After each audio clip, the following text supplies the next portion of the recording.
Hello guys, good day.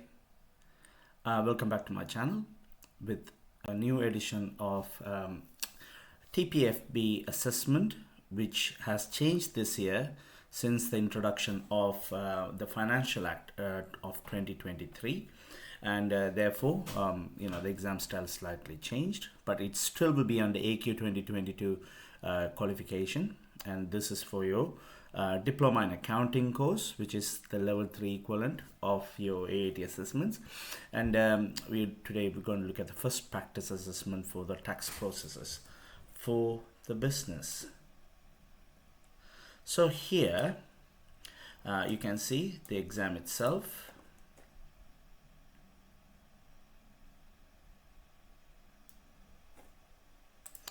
For 1 hour 30 minutes. If you notice there, it got 8 tasks and you have to get 80 marks altogether, but the pass percentage in that case, to make it 70% of 100, you need to score 56 points to get an overall competent outcome. And now we have to also wondering what has changed. It's not much change, it's just the way they interpret the VAT, but this the what is that again, the registration limits, nothing like that has changed. So since the law changed, AAT also has the obligation to change the study material slightly whatsoever. It's going to be changed, it's going to be reflected in there.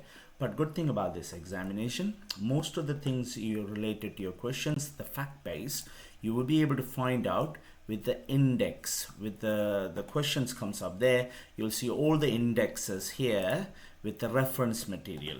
So in the reference material, you'll be able to find at least half of your answers. If you don't know what you're looking for, you still be able to find them, as long just look for the right area.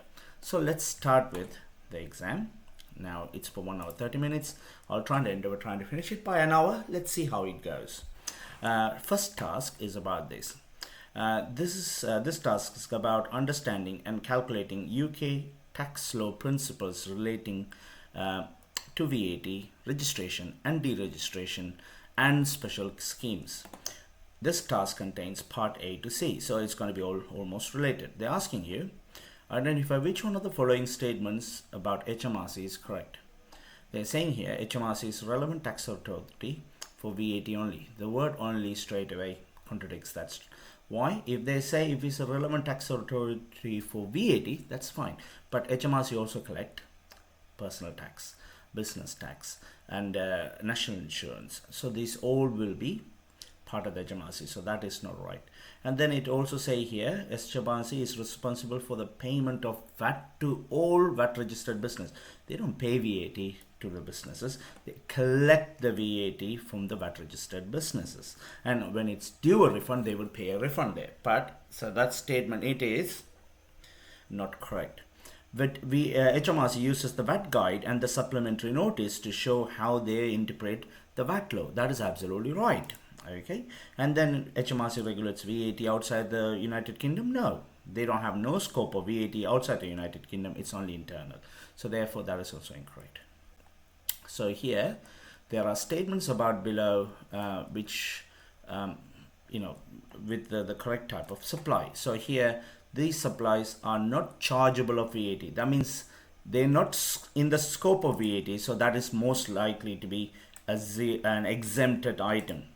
These supplies are taxable supplies, but the amount charged to the customer as a result of adding VAT does not change. That means the item is zero rated. There is no extra charge. The amount charged to the customer does not change. That means the VAT is going to remain zero. They are taxable, but it's zero rated. For example, like children's clothing. These supplies include most taxable products and services. That is going to be your standard rate.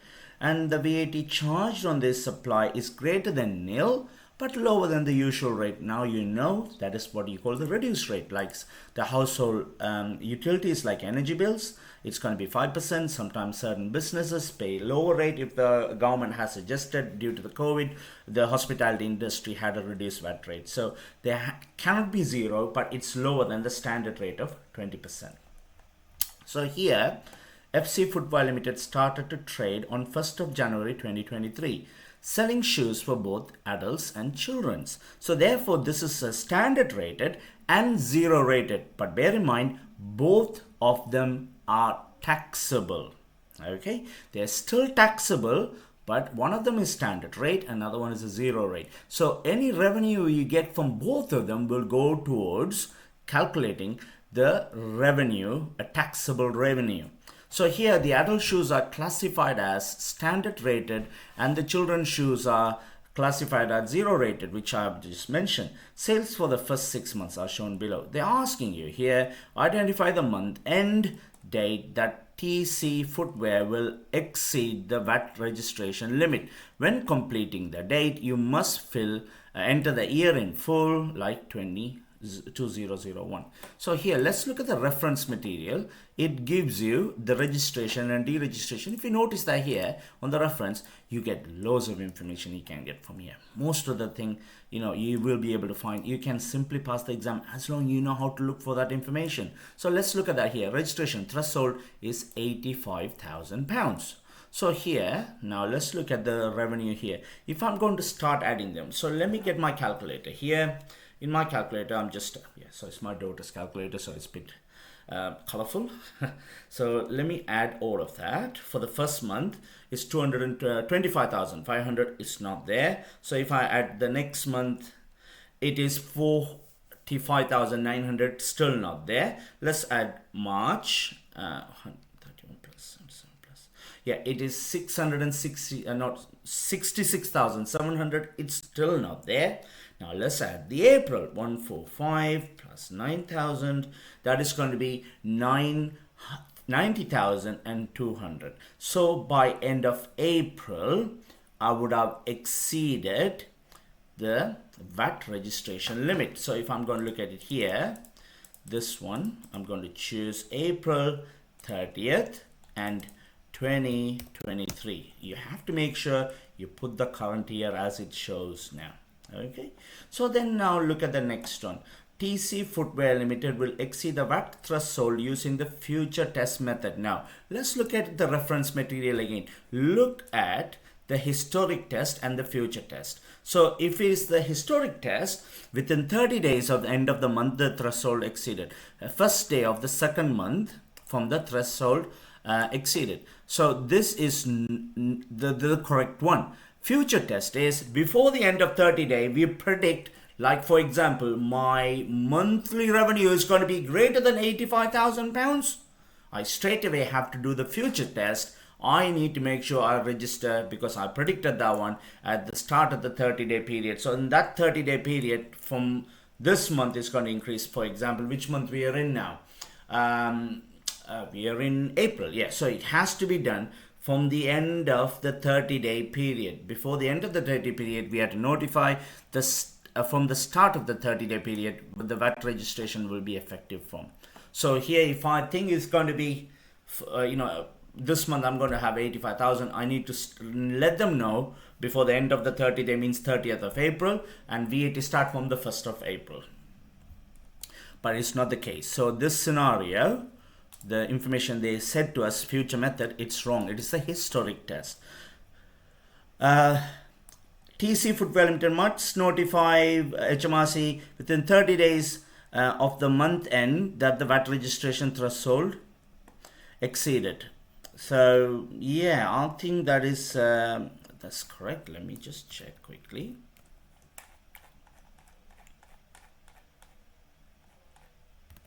Yeah, because it says here now, the Footwear Limited must notify HMRC within 30 days of the month and that the VAT registration threshold was exceeded. Okay, so if you look at the reference again, yes, within the 30 days of the end of the month, the threshold was exceeded. So you have to let them know. Okay, so that is the important part.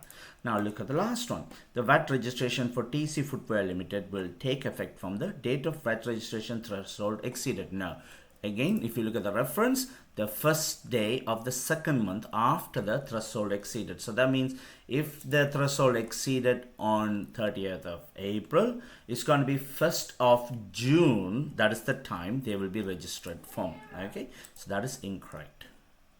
Now press answer. Let's move on. Now task 2. Tiffany is a trainee at a firm of accountants. She would like some help understanding about VAT. The goods bought by businesses and expenses incurred are called what? It gives you inputs, input tax, outputs, output tax. When I buy goods, we call them inputs. If I'm selling goods, there will be outputs. But the taxes on them will be calling input tax if the tax charged on, what is that again? When you purchasing goods, which you pay, and the one we charge to our customers, it's going to be called, like here, the VAT due on the taxable supplies. Due on means they due to us. That is going to be output tax, which we have to pay to HMRC. Okay, so that is the answers for these two. Now let's look at the next one. Tiffany has asked how to show how to calculate VAT at the standard rate on the net and gross amounts. So if you remember the method I have said for several times before in my previous videos, we have to consider the net as 5 portions, the VAT as 1 portion, the gross will be 6 portions. If you remember the pizza method, I have said that before. If you cut a pizza into 6 slices, 1 slice goes to the VAT man and 5 slices will be ours. Means the net will be 5 slices, 1 slice is going to be VAT. The whole pizza is the gross amount. So now if I'm going to see the net amount is 5 slices, to find the VAT, I just have to simply divide that amount by 5 to find 1 slices. So that amount has come to, let me just check. Yeah, it comes to £25 and 4 pence, and that gives you the gross amount. So the gross amount, if you're going to look at it, if you divide by 6, you still get this same VAT amount. Simply we're going to do the same thing on the next one. 227.28 sorry, not 28, 88 divide by 6, that gives me a VAT of £37.98, and that will give me a net amount of £189.90. Okay, and if you add those together, you should get that gross amount. Or if you divide this by 5, you should get that amount. Now, Tiffany has some queries about VAT invoices. Identify whether the following statements about VAT invoices are true or false. Simplified VAT invoice is issued by supplier who are not registered for VAT. That's wrong. It has to be given by the people who registered for VAT, and it does not involve all the information apart from the certain information need to be there. You don't have to specify the VAT amount itself. You can give an invoice with the total amount, the gross amount, but it has to be VAT registered, and that's for the value of anything less than £250, I'm assuming. So let's see here what we know about simplified invoices. Okay, so they have this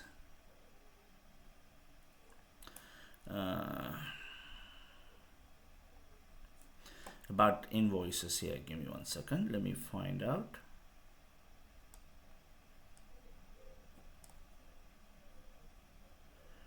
There you go.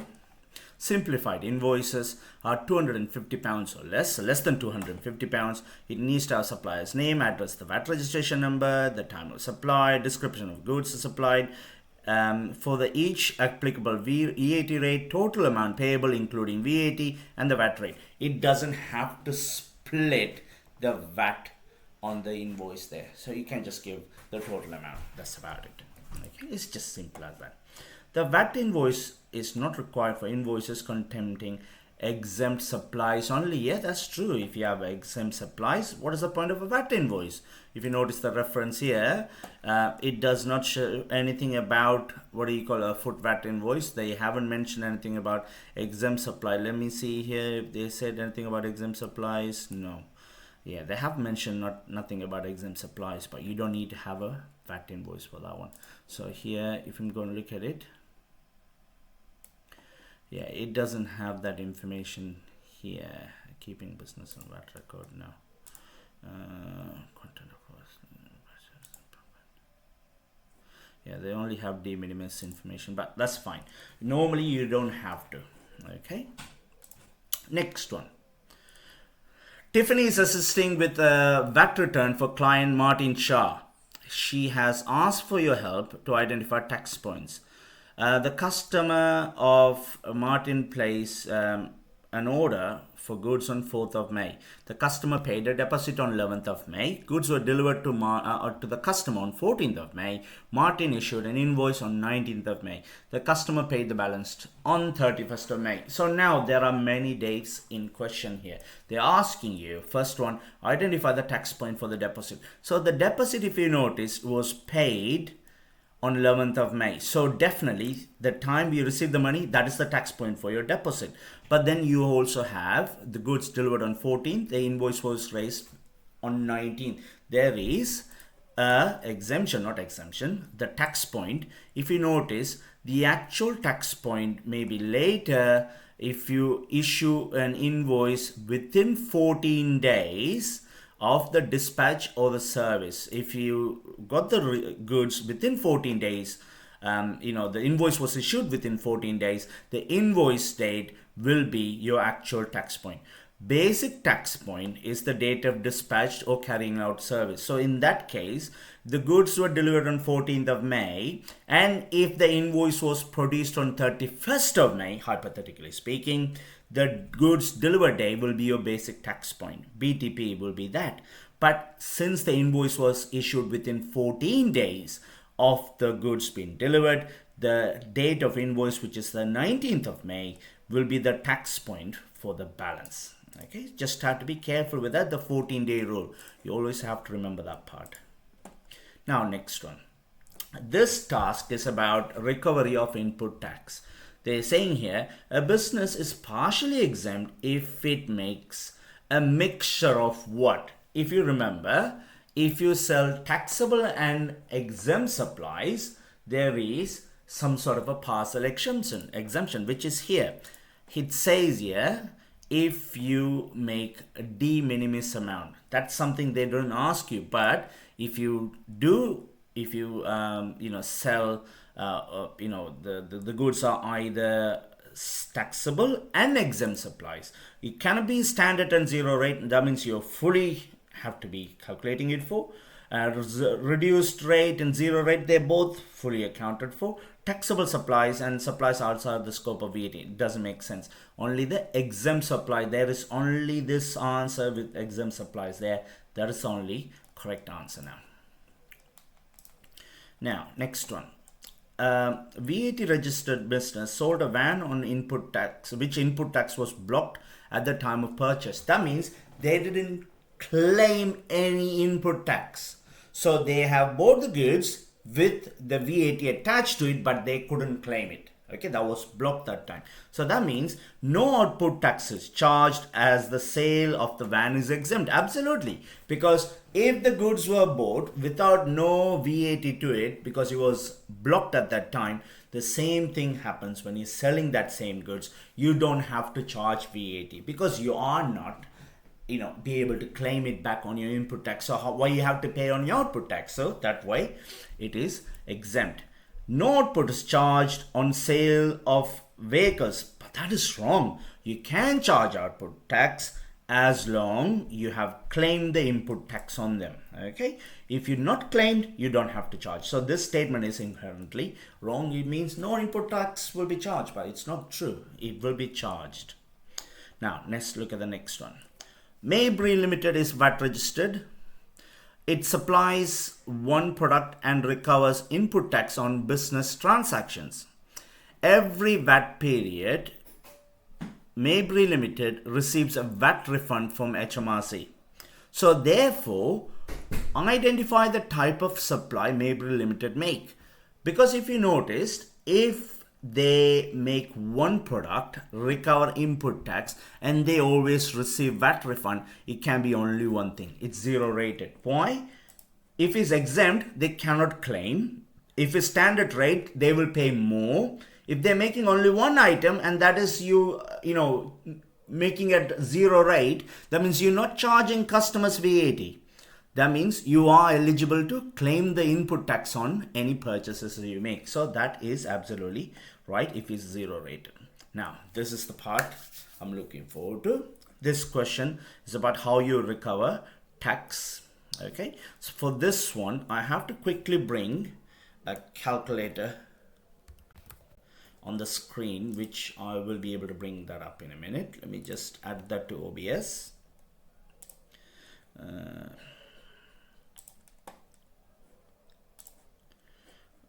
Where it is.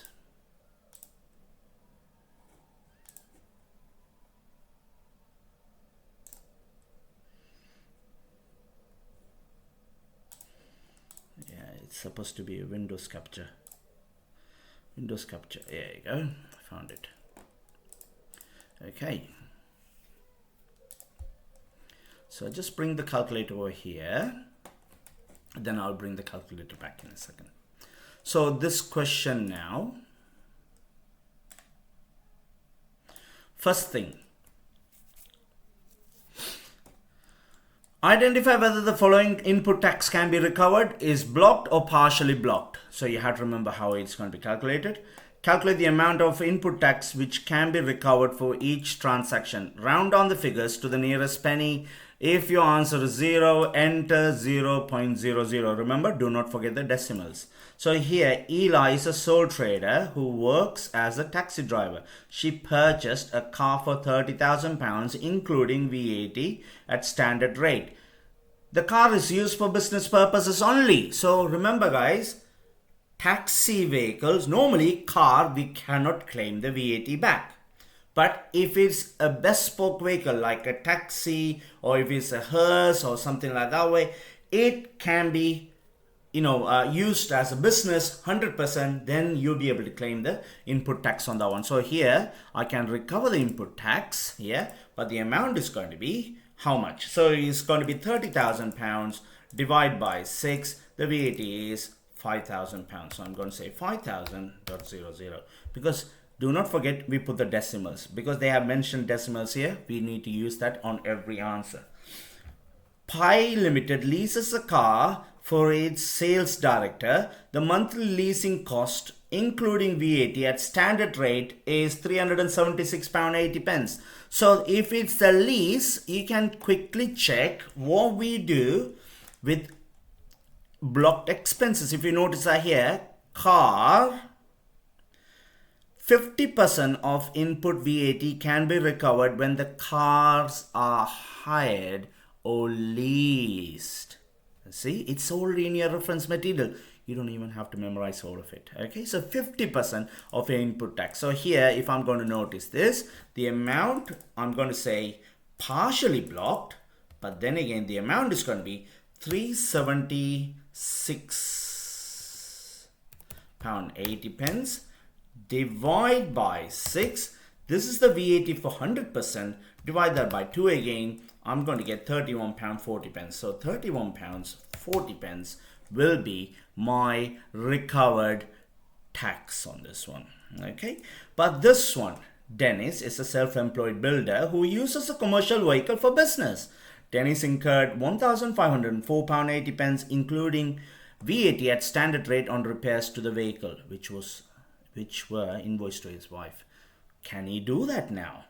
Unfortunately not, because he's a self-employed builder.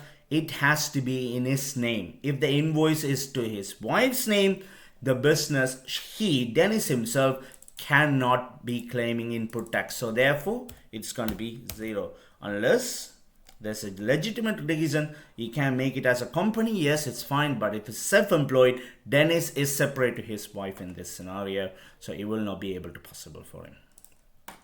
Now next, look at the fuel scale charge. This one is a tricky question. When it comes to it, many people don't understand what is the meaning of this fuel scale charge. You have a separate section for this one. If you notice that here, fuel scale charge is explained very clearly. Okay, so if they say here Alfie is a registered sole trader. His car has 75% business use. The car has a CO2 emissions of 153 grams per kilometer.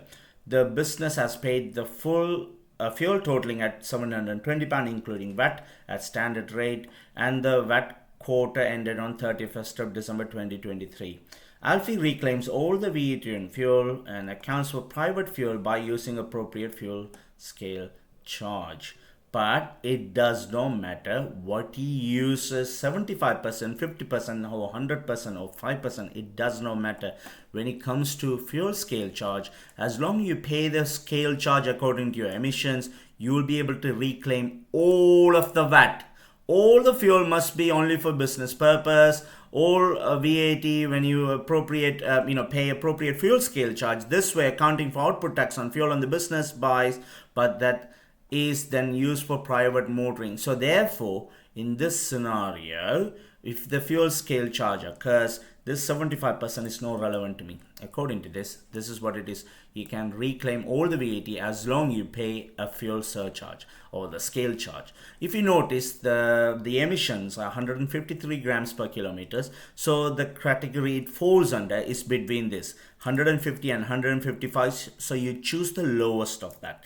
150 per quarter, it says 3 months. If you notice that here, it is a quarter. Per 3 months, the fuel scale charge is £368. Let's find out what is the VAT for that. So 368 divided by 6.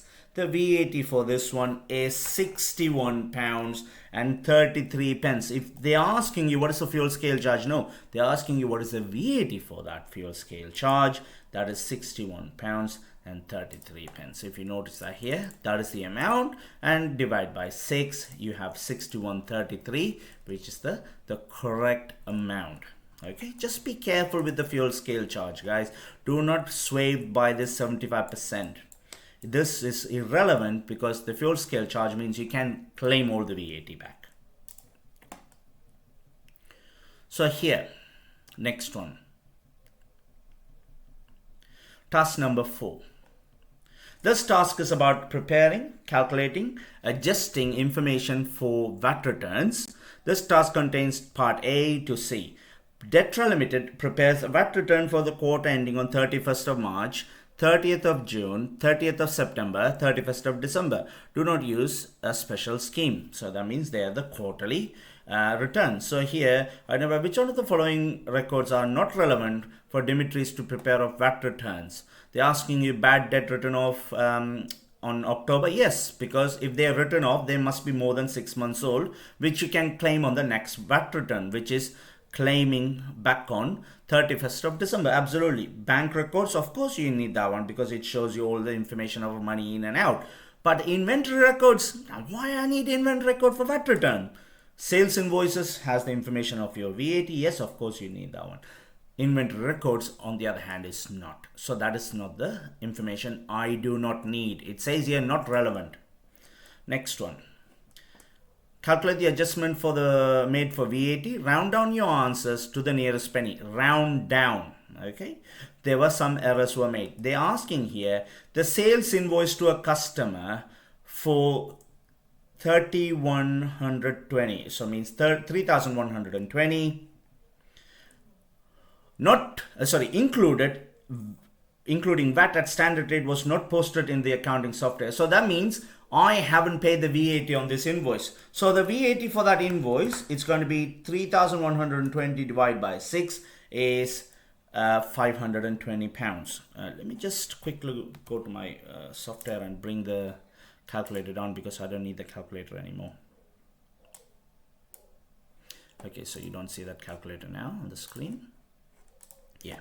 Yeah, it is going to be £520. You have to use the decimals. If you notice, your question has decimals. Here you have decimals and it says to the nearest penny, so we must use that. And what is that going to do? This VAT we have to owe to HMRC. That is going to be increasing my output tax. Okay, this will increase my output tax. Then have a look at this one here, a credit note from supplier for £528 plus VAT at standard rates. What was recorded twice in the accounting software. Remember, when you have a credit note from supplier, it reduces your input tax, because your input tax is when you're buying goods from your suppliers. When you get a credit note from them, that input tax will be reduced. This elementary stuff from level 2, you should know that. But now let's see here, 528 pounds divided by 5, because it is plus VAT. So we have to find the VAT by multiplying by 20% or divide by 5. It's for 105 pounds and 60 pence. So here 105 pounds and 60 pence, it is entered twice. So if I have reduced my input tax by accidentally entering it twice, I have to increase my input tax. Okay, so this one should increase my input tax. That's why I think it's the right answer, but possibly.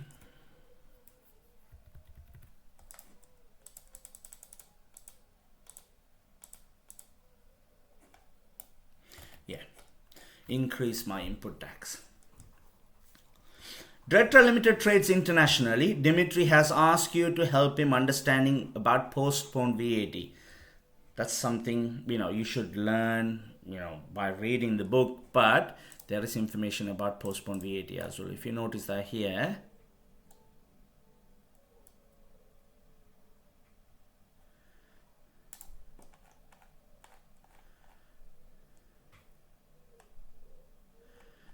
where's the postponing of VAT? It's somewhere here.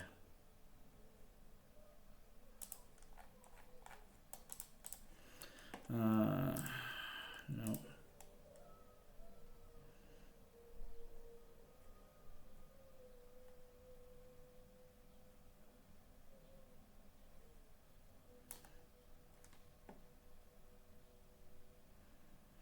I've noticed it somewhere. 1 second.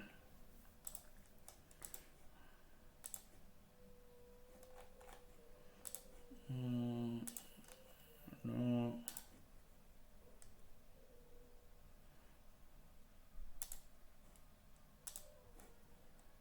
It was somewhere here. I could not remember exactly.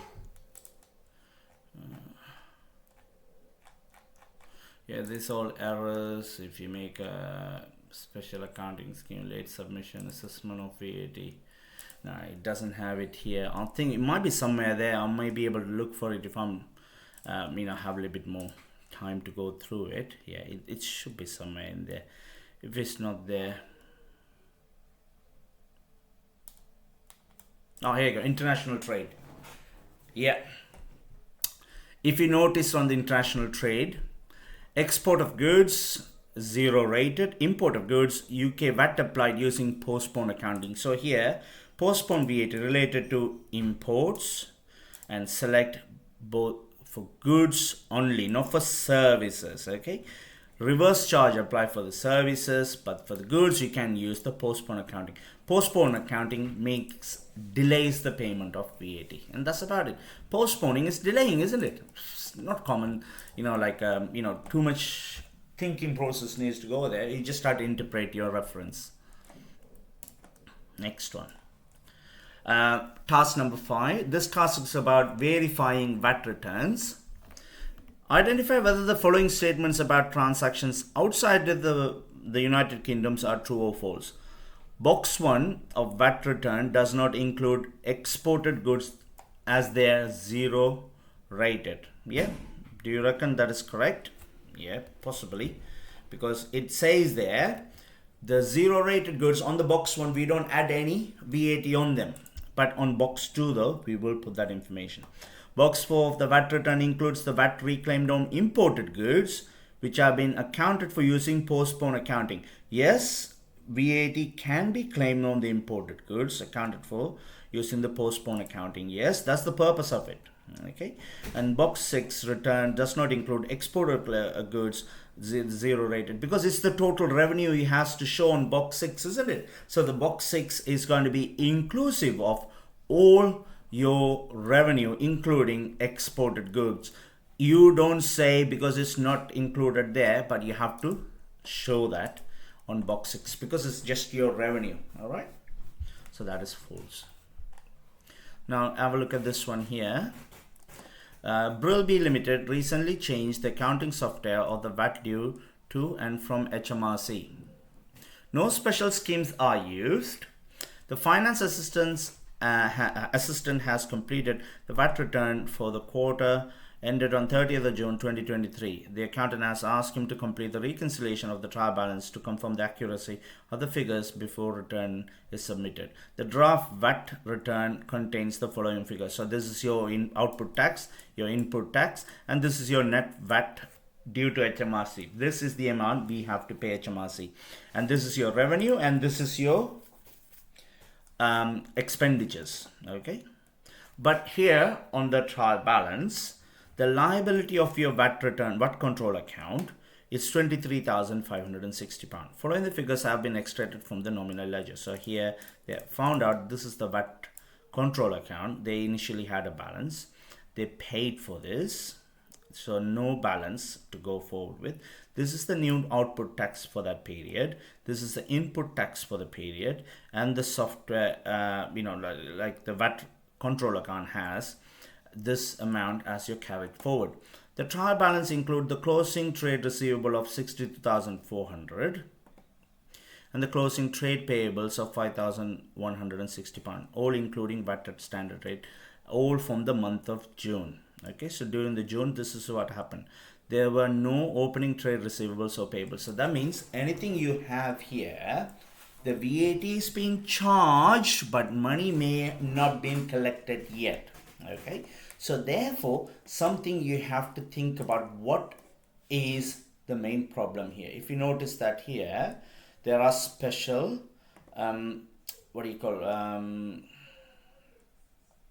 schemes, accounting scheme for VAT. So here if you notice, cash accounting scheme. Cash accounting scheme is you only pay for VAT when you get paid for your products. That means when you sell it, you normally record that in your day books, you charge the VAT there, and we due that to HMRC end of the quarter. Does not matter when we get paid. Okay, we still owe that money to HMRC. With cash accounting, it does not work like that way. It works whenever you buy and sell. When you pay the money, that is where you're going to charge the VAT on the system. So you basically pay when you got paid or when you pay, okay, to your suppliers. So here, they identify the reason, the difference between the VAT due on VAT return, and the VAT due and in the draft VAT return, and the figures on the trial balance, why they are different, because they're incorrectly set up for cash accounting, because it has automatically said we due all the VAT. In fact, we haven't. Okay, so here it's not because of annual accounting, because annual accounting is still you pay 9 separate payments, but that's nothing to do with this one. So they're asking here, complete the table below to reconcile the figure in the draft VAT return to the figure in the trial balance, using the minus signs to indicate negative figures when there is appropriate. So if you notice that here, the amount due per VAT return. So if you notice that here, due per VAT return is this amount. This is the amount we are due per VAT return, £14,020. So let's write here, £14,020. They haven't said anything about decimals here, because here they have decimals, but they haven't mentioned decimal here. But I'm going to put decimals. I just want to be safe. Then here, if you notice, any output tax relation to what's in my trade receivables. So the trade receivable, the output tax is going to be how much? 62,400 divided by 6, 10,400.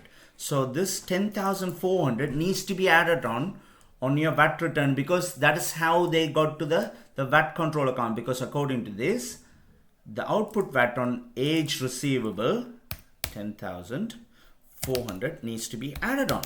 Why? Without that information later on, we don't get paid for this, we won't be able to find what is the VAT liability for the whole business. Because if you notice that now, we don't have to pay this output tax straight away, but according to the VAT return, the software has assumed only the amount we got paid we're paying the VAT on, but it's not true, because we still owe all of this one. So that amount gets added on, And then what else we have? We have the trade receivable, 5,160 pounds divided by 6, 860 pounds VAT we had to take away. So here, input tax on age debtors, which is going to be 860 pounds. Okay, so we get that out of the way and find out how much is the new amount now. So 14,020 plus 10,400 minus 860 pounds, it is 23,560, which is absolutely, this is the one we got here, 23,560 pounds. Okay, the VAT liability as per the trial balance is that amount. These things must be claimed back and this must be paid.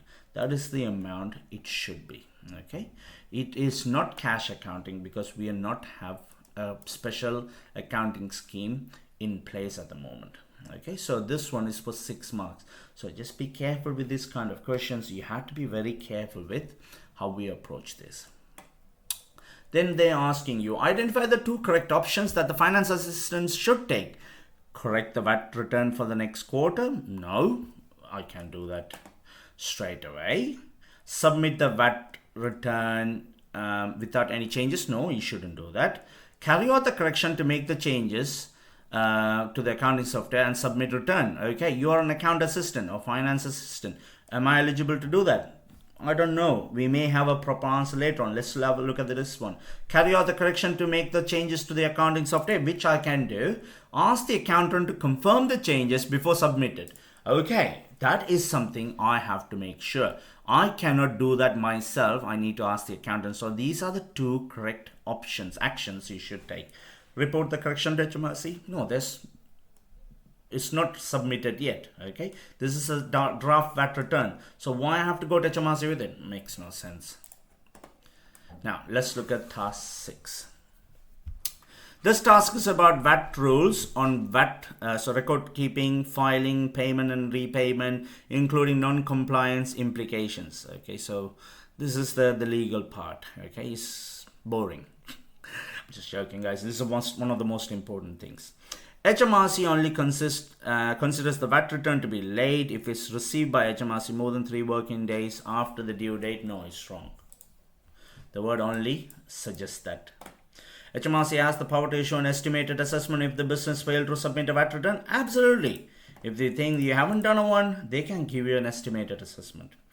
Penalties will never be payable as a result of compliance check from HMRC. The word never will be payable. That's wrong. Okay, that's wrong. The owner of GV Building Supplies, Building Services, a sole trader, is aware that the business reached the VAT threshold 6 months ago on 31st of March 2023 and failed to register for VAT. Complete the following statement from GV Building Supplies.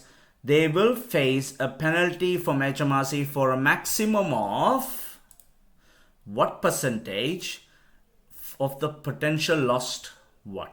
Okay, so if you notice that other reference material again, the penalties for late submission or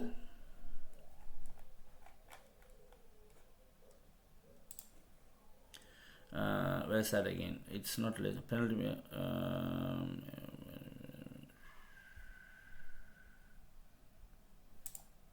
Here you go. Penalties for inaccuracies in the VAT control. So here, a penalty for charge as a percentage of potential lost revenue. This is the deliberate error. It's not a concealed error. Conceal means it's done in hiding, but it's not. It is a deliberate error. They haven't done that. So it's up to 70% they can do with unprompted disclosure. And this one, a potential loss of revenue. Okay, so it's not much there to change. Let's just start to follow the reference. Identify the date from which HMRC will treat GV supplies services being registered. If you notice that if it's going to be 31st of March, it will be the first day of the second month from the time it has exceeded the VAT threshold. So if it's going to be 31st of March means April, May the 1st. From the from the date that registration should have been taken place, GV Building Services can attempt to recover any output tax from customers, insist that the customer pay any output tax that was due. You can't insist anymore because that has already been done. You can attempt to recover, or you have to buy the bullet yourself. It is sometimes the way it is. Okay, you cannot insist anymore. Well, that's been done already. You can't make them to pay for something they already paid a while ago. They will say, okay, you just try to pay from your revenue. That's all about it. Now, next one. Minhole PLC operates an annual accounting scheme and makes VAT payments monthly to HMRC. So with the annual accounting scheme, if you noticed, let me show you the reference as well. It's easy if I explain to you on this. On the special accounting scheme, if you notice, the annual accounting scheme, you have to have, where's that? Here you go. The payments you make, there will be 9 monthly installments, estimated 10% of the VAT bill based on the previous return. So be careful with that. It is from the previous period. How much was your VAT liability? 10% of that you pay for 9 months. That means you pay whatever it is there and you make one balancing payment 2 months after the end of the accounting period. So that whatever it is, you calculated whatever you pay, 10% of the previous calculation, take it away, and then you should be able to find a balancing payment. So let's work this out by using a calculator. Let me bring my good old calculator to the front of the screen. So calculator, here we are now. Where are you? Calculator. Yes, got the calculator here. On the calculator, let's see what was the 10% of 9690. Yeah, so divide by 10. It is 3969. 39 means 3,969 pounds. So you have to pay that amount. And the next one is per month commencing on when. So if you notice that here, 1st of September, and it's starting on 1st of October. So 30th of September, it finishes 1st of October. You pay that on the 4th month. Okay, so it's going to be October, November, December, January, by end of January. So here, if you notice that now, if you noticed,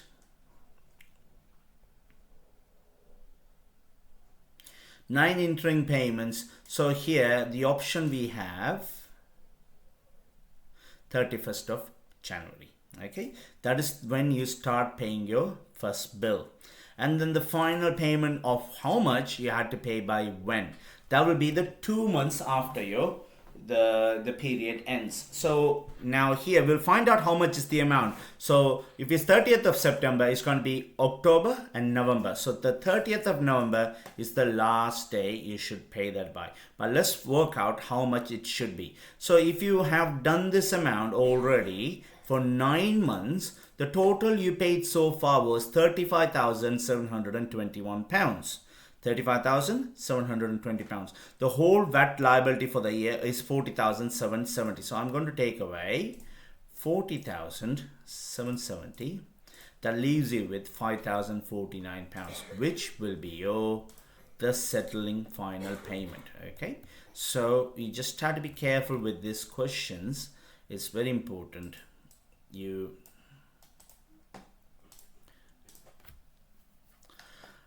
calculate the payments using the previous the VAT periods, and then you have a balancing payment of whatever left over after you made the 10%, and you had to calculate with the current year's VAT liability.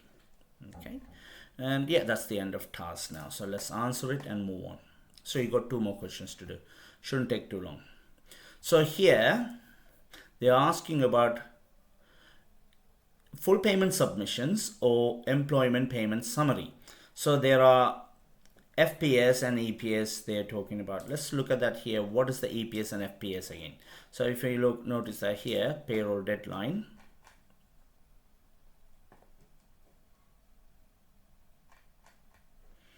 Is it here? No, payroll deadline.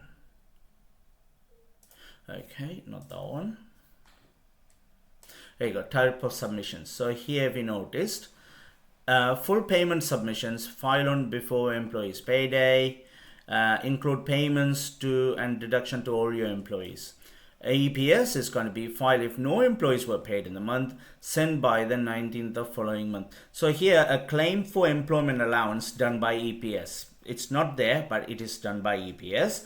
Employer's national insurance contribution, because it's the payment and deductions, so therefore you'll be on FPS. To inform HMRC that no employees have been paid, that is going to be a EPS file. If no employees were paid on the month, it's going to be an EPS, Employer Payment Summary. So here the next one is identify whether the statements are true or false. Student loan repayments are deducted once an employee income exceeds a predetermined threshold. Yes, it is correct. Because if you earn more than £25,000 per annum or 27,000 something per annum, because every year it changes. But if you reach that amount, if you go above that one, you, what is that again? The student loan repayments should come into play there. Class Birdie Limited employs several members of staff. The finance manager has reviewed the P60 for the year for 2023 and 2024, and they were distributed to the staff on 20th of May on 2024. Guys, I can't believe they can go back or forward in time. We're still not in 20th of May 2024, but they have questions like that. But let's look at that from the perspective of the timeline. So if you look at the deadlines, if you notice that here, P60 deadline is the 1st of May. So that means if that was submitted on 20th of May, it is on time. Okay. Now this one is a really good question. It says here, Sarah J is an employee of Class Birdie Limited. She has queried the amount shown on her P60 as it does not agree with the amount she received during 23-24, which totals from £18,714.20. Okay, that is the money she have received from Class Birdie Limited, because it shows her the P60 for the whole year. That means it's not just with a current employment. She only been working for them, according to this, 10 months. Okay, so if you notice that here it says there, so okay, here you go, she worked for the last 10 months. Okay, so if you notice that there, she has an entry for the previous employee as well, as an employer as well. Therefore the money she would have received, it's not going to be the amount she got it here or whatever she shows here, because there is a deduction from the previous employer and the current employer. Okay, so what we need to do here, we have to work out how much we're going to look into with the salary of £28,800, which was paid in equal monthly installments. Sarah J was a member of a company pension scheme. Employee pension contribution is £120 per month. Employer's contribution is £72 per month. That one is not relevant. Only the employees one is going to be relevant here. So they're asking here, complete the table below to reconcile the amount the Sarah J received to a gross pay from Class Birdie Limited, amount on a P60, and all the amounts to 2 decimal places. They have specifically said that use the minus sign to show any deduction of pay. So what we do the reference as this one. So you'll be able to see the documentation as we're doing the calculation now. Okay, so you can split the screen the way you want. So what was her gross pay? So if you notice that her gross pay according to this is £28,800. Okay, that's per annum. But for the amount she took, it won't be the whole of that amount. So let me see whether I can bring my calculator back again to the front. Where are my calculator? Here you go. So the calculator is going to be used to calculate the prorated amount. 28,800 divide by 12 multiply by 10. So her income from this particular employment is 2,400 a month. So for the year, or for that 10 months, so per month is going to be like, what is that again? How much is that? Yeah, 2,400 per month, and that 10 months she have received £24,000. So here, according to this, we have to take away any pension contribution on her behalf. That pension contribution is £120 per month, because pension contribution is not taxable. So therefore £1,200 will be taken away, and then what amount she has left minus 1,200, 22,800 is your taxable pay. And according to this, income tax was £2,463.40. This is in this current employment. So here I need to make sure I put all my decimals. Remember, it did mention decimals. Okay, so here this is a decimal and this is a negative figure. Okay, so here decimal, we just following what they're asking you, 2463.40, but you know it is a negative figure because it's a deduction. It says here to show any deduction from the pay. And what is your NI, national insurance contribution? According to this, after the personal tax, employees contribution due to all earning above PT 1,622.40. So this is the amount she has paid as a national insurance contribution, 1,622.40. So if I'm going to use my calculator again, this minus 2463.40 minus 1622.40, that gives you £18,714.20, which was her actual net pay. She has admitted that that is the amount, and their calculation was absolutely spot on. There is nothing wrong with that calculation, but you have to identify how you find all of this information there to fill out those boxes. Here, these numbers are not relevant for this question. Okay, this is just some earnings, and this is the contribution they're talking about. The contribution is this. This is the amount she contributed. Okay.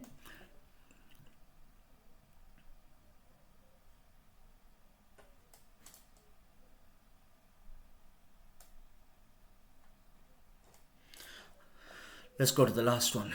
Not far to go. So here you are an account assistant working for ABC and Co.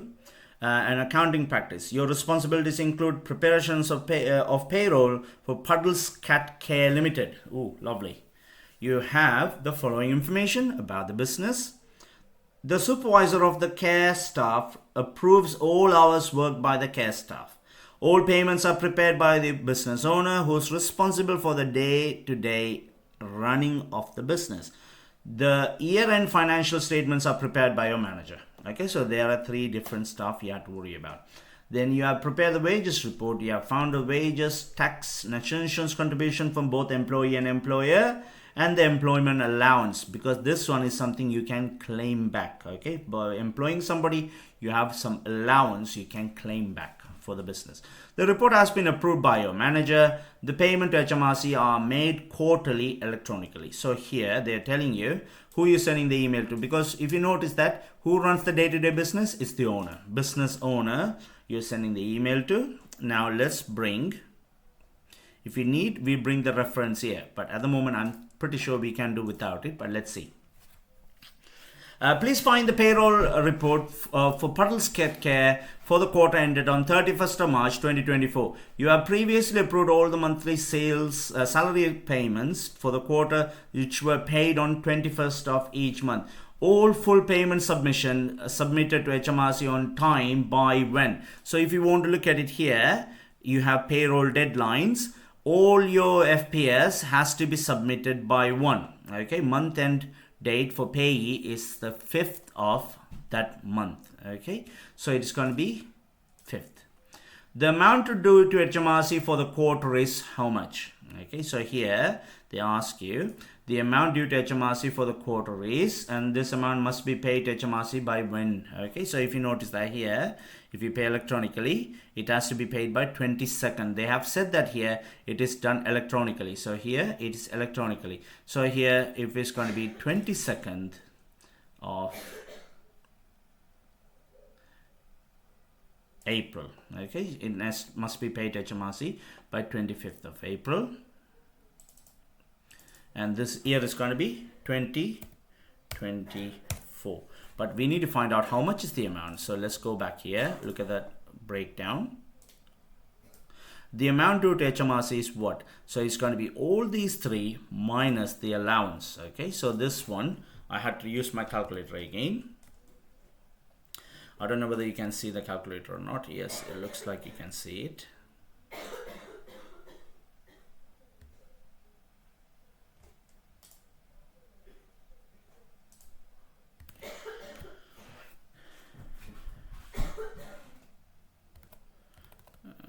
where's the calculator? Yeah, calculator now. Okay, so let's close this amount and find out all the relevant amount. 20, so 1296.80 plus 925.48 plus 1163.86 minus the allowance of 561.72.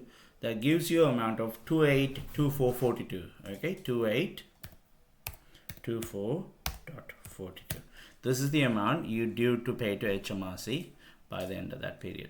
As average monthly pay amount is, as the average monthly payment is less than certain amount due to a is due, HMRC can be paid quarterly. Okay, so here you need to find out how much is that. So that is 1,500, I'm assuming. Okay, let me see here whether it has that information here. 1,500, no.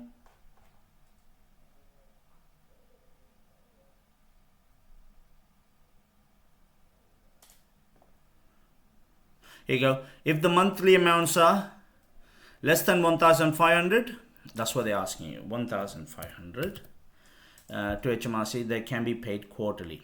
P642324 must be provided to all your existing employees by when? It's going to be, I'm going to close this one.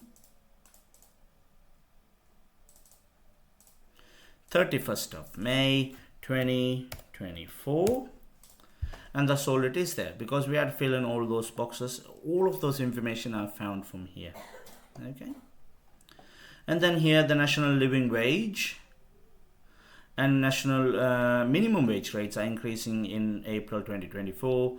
The business owner of Puddle Cat Care has asked to increase the pay rates at Puddle Cat Care Limited in line with new rates. Identify the two sources of information you could use to find the correct national living wage and minimum pay rate. Yes, an email from your manager, because there will be a confirmation from there. Social media post? No. Who's going to believe anything you see on Facebook? Okay, it's not. Conversation with your supervisor and the Puddles Cat Care, but that is not a source of information you use. But the update from the government.uk website is, because it is an official website to show you any changes been made at the start of the month. Okay, so this is absolutely fine now. 2 marks for this, and the first question has 6 marks, and altogether it's only 8 marks for this question, and this is done and dusted. So let's submit the assessment now and see how we performed.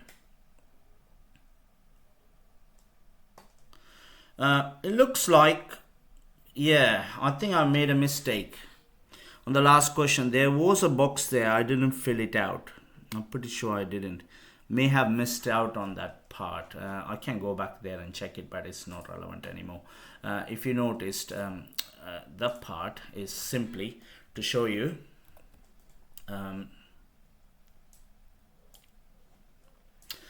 whether you got everything right or wrong. So here, guys, whatever is necessary has been done, and it's absolutely fine, because we managed to do the exam with minimum of errors. It's only 1 error there, which is down to my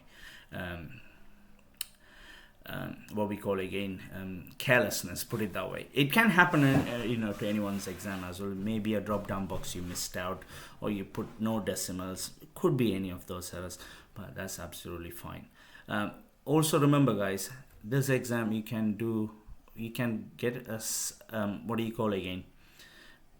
a significantly good results, not even by revising the books, because you can use your reference materials to obtain any missing knowledge link you may not have already acquired, because by reading the reference materials, you know what is in there and what you can use it in your exam.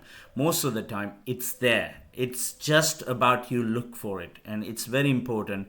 You have to keep an eye on these kind of issues, because you also testing yourself against the time. The time is plenty, as you know. You have 1 hour 30 minutes to do some 2 or 3 VAT calculations. Rest of them are all theoretical questions. Okay, so guys, that's it for today, and I hope you guys like this video, and put your comments down there if there's anything needs to be improved. I like your feedback on this as well. I'm looking forward to do more videos in coming weeks, possibly the second exam practice assessment too. I'm hoping to record it tomorrow or day after tomorrow, and hopefully I upload it to the website. And thanks again for giving me more than 1,000 subscribers. I certainly appreciate that one. And it's kind of a, what do you call, wake up call for me as well, to put some more content on the YouTube channel, because I'm seriously running out of content just by doing the AAT website. I'm hoping I can do some my own content, which I'm doing some plans. I'm going to rebranding the site, and I will be uploading certain snippets, shorts, and many more small things. It's just to help you with the learning of AAT and obtaining very good results, because exams are a very important thing, but also you'll prefer if I do something like add more value to your learning. And I'm looking forward to doing that in coming weeks. And people are asking me whether I can do practice paper from publishers like Kaplan, Osborne, BPP, which I don't have no problem with, but the problem is come with the copyright, and they are simply down to the people who actually has the book. And I'm unable to do that at the moment because I'm a bit worried about the legal consequences. AAT is common for everybody, like when it comes to the AAT website, but the publishers may not think positively if I'm doing their papers online, which it's a fine line, to be honest. But I don't think it's going to be any issues, but then again, I just don't want to toe the line unless I'm 100% sure it is not going to impact me, myself, or my place of employment. And then of course I'm more than happy to do that, and then we will talk about that in future video recordings. And until that, guys, have a nice evening, and I wish you all the best with your TPFB exams, any other exams this year. I'm pretty much sure you are enjoying the course, and you're doing very well in your studies as well. Take care, guys. Bye bye.